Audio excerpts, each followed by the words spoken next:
Breaking 90 is a noble pursuit. It's quite difficult if you don't know how. I'm going to tell you the 10 things you're doing wrong, stopping you from breaking 90, and how to fix them. This is a war on double bogey, so I'm going to be a little bit harsher talking to you, Stinky Winky. The first thing we need to understand is the tee game. We do not go for maximum distance, we go for getting a ball in play. That's it. Number one priority, ball in play. 65% of penalties start on the tee. 50% of double bogeys in our war against double bogeys, 50% start from the tee. Why? Because we go OB, we go in hazards. Why? Because we don't aim for our shot shape. You must know your shot shape on your tee ball. Use whatever club in that moment is not going to go into the OB, is not going to go into the water, and will shape to where you want the ball to be. Do not aim for phantom shots. For example, if I aim this straight down the middle with a fade, I have a likelihood of going into the OB.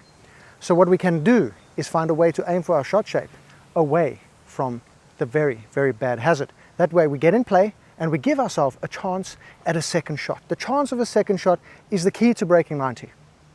Let's also understand that for a 15 handicapper who breaks 90 semi-regularly, you do not need to hit the ball a very long way.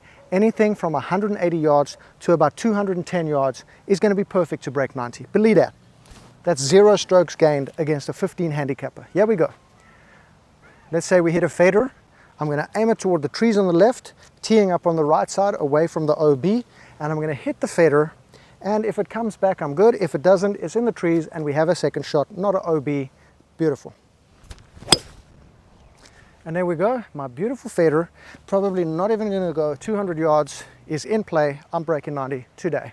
To break 90, we have to understand our distances. Many people out there don't know their carry distances. You need a rangefinder, or you need a TrackMan, or you need a GPS.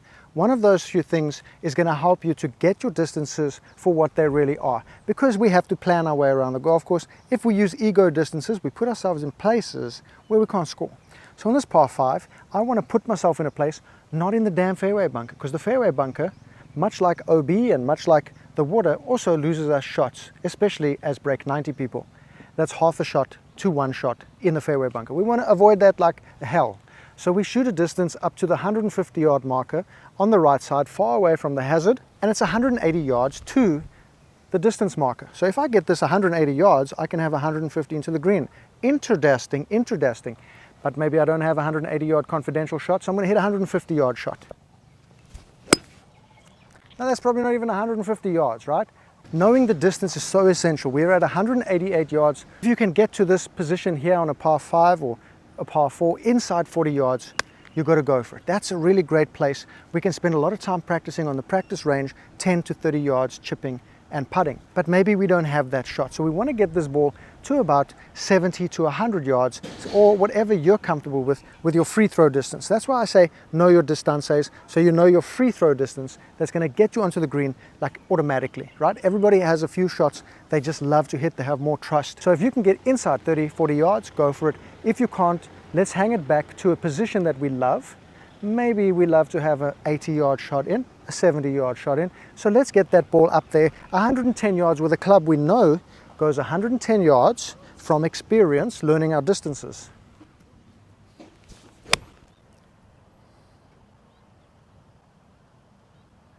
And now we should have within 100 in the fairway. Another thing we're doing wrong when we're trying to break 90 is playing beyond our capabilities. When we start going for shots that are outside of our maximum distance range by trying to add another 20 or 10 yards by hitting it harder, now we're going to lose control of the golf ball. Remember, it's about precision, not power. We want to use natural power, not unnatural power. When we have an approach shot that we just cannot reach and we've got hazards and bad things in front of us around the green, when we try pump it further, try get it there, we go in those hazards, we take double bogeys. We're in a war on double bogeys. Going outside of our capabilities can often stem from getting too aggressive and taking on shots we don't have, and taking on shots that other people, even pros, wouldn't even consider taking on, because a lot of the time in our head we've built up golf to be a certain way, what good golf looks like, and that has never even been played before. That's the point. It's all imagination. When you're trying to break 90, we're just trying to stay within our capability, hitting shots we can hit to areas we like to hit, and not going into hazards and no 3-putts. That's really all there is to it. So let's not step outside the bound of our capabilities yet until we work on something and add it into our game. To break 90, very simple.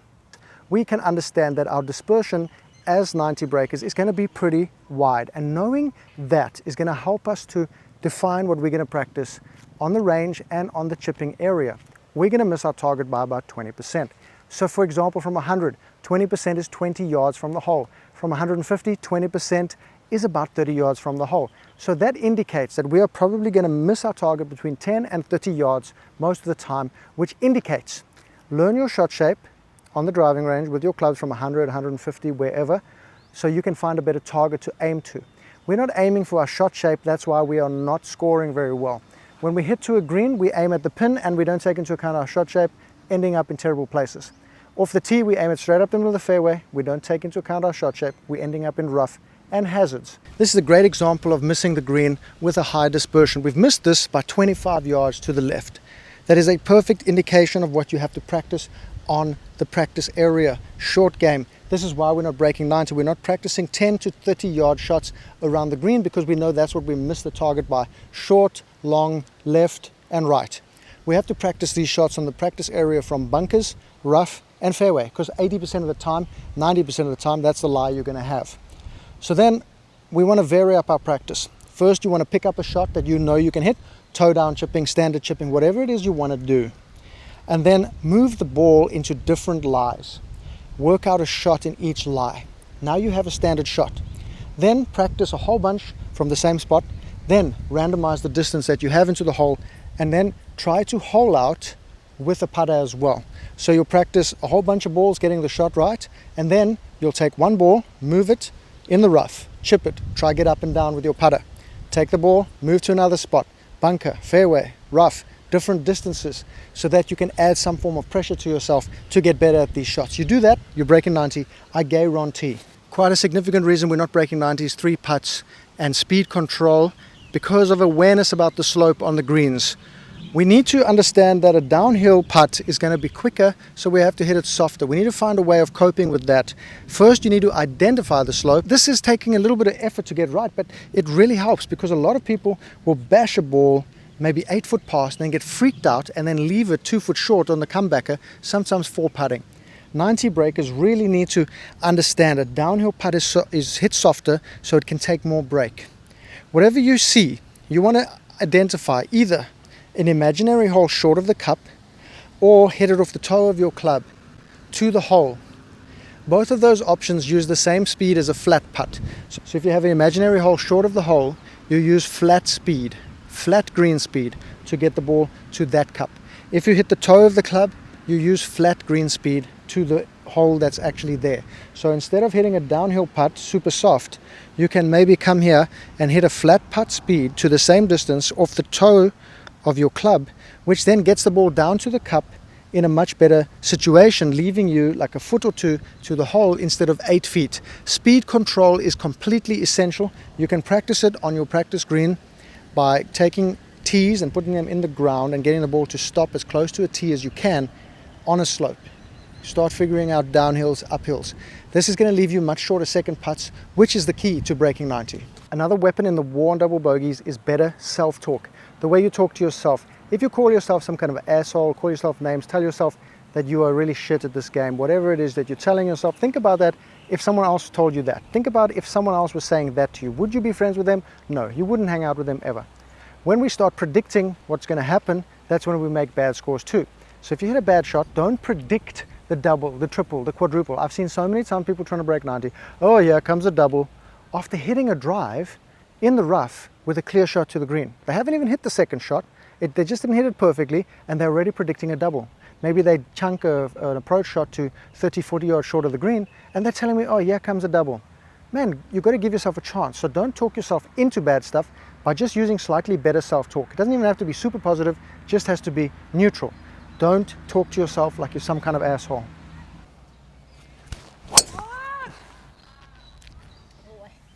Katie, what are you worried about? Have you ever played golf with me before? Those people are willing to risk their lives. Do you know what I mean? Is their life worth risking? Probably not. Maybe it is, but it's okay. Because I know I'm smashing the drive either way. You know what I'm saying? I haven't hit a drive like that in probably about 15 years. Okay? So if you expect me to hit the ball there, you want to have a tip today or no tip? Huh? You think I'm going to hit a ball into these people? If I killed one of them, I would give you 1,000 baht.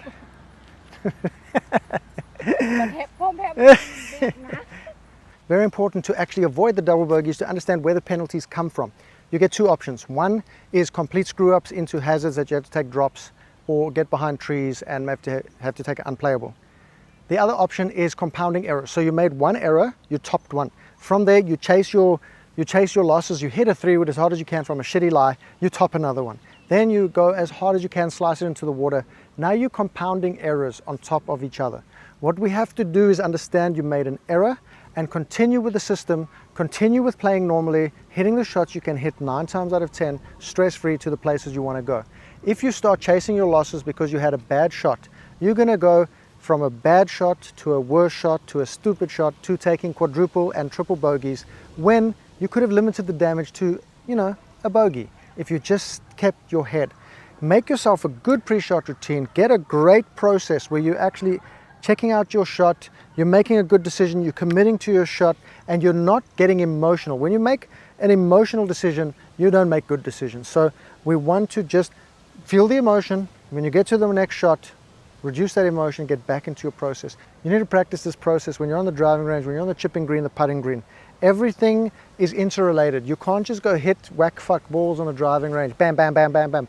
Where's the process? Where's the pre-shot routine? What are you doing? What are you going to transfer from the range to the golf course? When you're chipping practice, are you just standing there with a bucket? Boom, boom. No, we need to get into a process. Take your time with a purpose on every single shot. It's going to help you to control the emotions when you're feeling like you're screwing up, which you're going to do. Look at that. Absolutely money, right next to the cup. Probably the greatest shot of my life. One final thing to break 90. We talked about slope on the green, uphill, downhill controls the speed of your putt and how much break it's going to have. Knowing that's going to give you less 3-putts.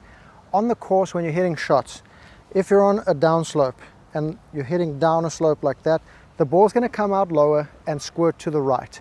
If you can plan for that, you're going to get your ball better proximity to the green, less squirreling it off into no man's land.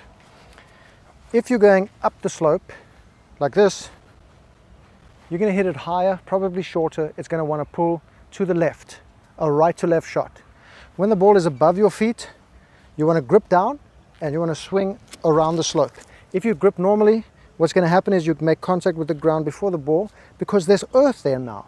On a flat lie, the ball will be lower down, so of course it makes sense to grip normal, but because it's above you, you grip down. You can just rest it next to the ball and then grip where it feels comfy and swing around the slope, not into the slope. That's going to make the ball go right to left. When the ball is below your feet, you can grip at the top of the handle. You might have to give it a little bit more flex in the knees to get to the ball. And on this lie, the ball is going to go left to right, the opposite direction. So ball above your feet, right to left, ball below your feet, left to right. If you hit a fader, this is going to fade extra. If you hit a draw, this one might cancel out your draw. If you hit a fade from here, this might cancel out your fade. If you hit a hook, it's going to hook even more. These are the keys to knowing how to aim on your approach shot so that you can have shorter putts, easier chips, make more green in regulation. Come on, break 90. Let's do it. Hee-haw, hoorah, yeah, yeah. Okay, you filthy mother lovers. I'm going to give you a little bonus here. This is the par 3. We really have to avoid water on par 3s to avoid double bogeys. It's automatic double bogey. So how do we actually avoid the water on a par 3? Matty boom boom, wise ass. There's a lot of space on the right. There's even bunkers on the right. A bunker is more better than going in the water because at least you can pitch it onto the green with one single shot, 2-putting and make a 4. We go in this water, we have to take a drop, we're taking a 5, guaranteed. The other thing we can do is if the water is short, go long. I'm going to take an 8-iron because it may go over. Over the green here is more better than staying short in the water. So we take a club that's going to clear 160 down the hill, guaranteed. Down the hill, guaranteed, going to reach the pin even with a mediocre strike. Best strike is going to go over the green, safer. Safe as houses pre-2008. So we aim for our shot shape out to the right, expecting a little draw ski. For you, it might be a fader. You aim at the pin. Let it fade toward the palm tree. Okay, I'll hit a fader for you, okay? And this one, we're gonna get toward the right side. If we go in a bunker, that's fine. Just no water. And now we've hit a fader. You may hit a fader too. And that one's going to finish on the green, maybe on the fringe, dry as a boner. I know I'm some kind of low handicap anus wipe, but I'm just showing you what is possible. I got the fader going there for you. You may hit a fader. We hit the ball that's going to go long enough to carry the water. We hit the green. Maybe we didn't. Maybe we have a chip. Get it on the green, 2-putt ski, make the 4. A 4 on a par 3 is absolutely money. They are tough holes with a lot of bogeys and a lot of double bogeys waiting to grab your skinny ass. Now we got a putt out of here, and all we want to do is 2-putt. We're like basically, I don't know, 50 feet or something ridiculous. A 2-putt from here, if we understand this is a 2-putt, we are absolutely money. So we just take on pace control. It's a pretty flat putt. We don't have to worry about slope too much. We just want to put it out to the right, correct pace. And then from there, we're probably going to have a great little 2-putt ski. See, we missed the line completely, but the distance control is perfect, putting it to about 3 feet. If you can do that more often, you're going to break 90, almost as if it's some kind of a joke. As if you think to yourself, how have I not been doing this my entire life? Oh, I know, Matty Boom Boom, Sergeant Major, Player-in-Chief told me how, and this video over here too is also going to help you. Come on now. Get inside, qua inside! Oh.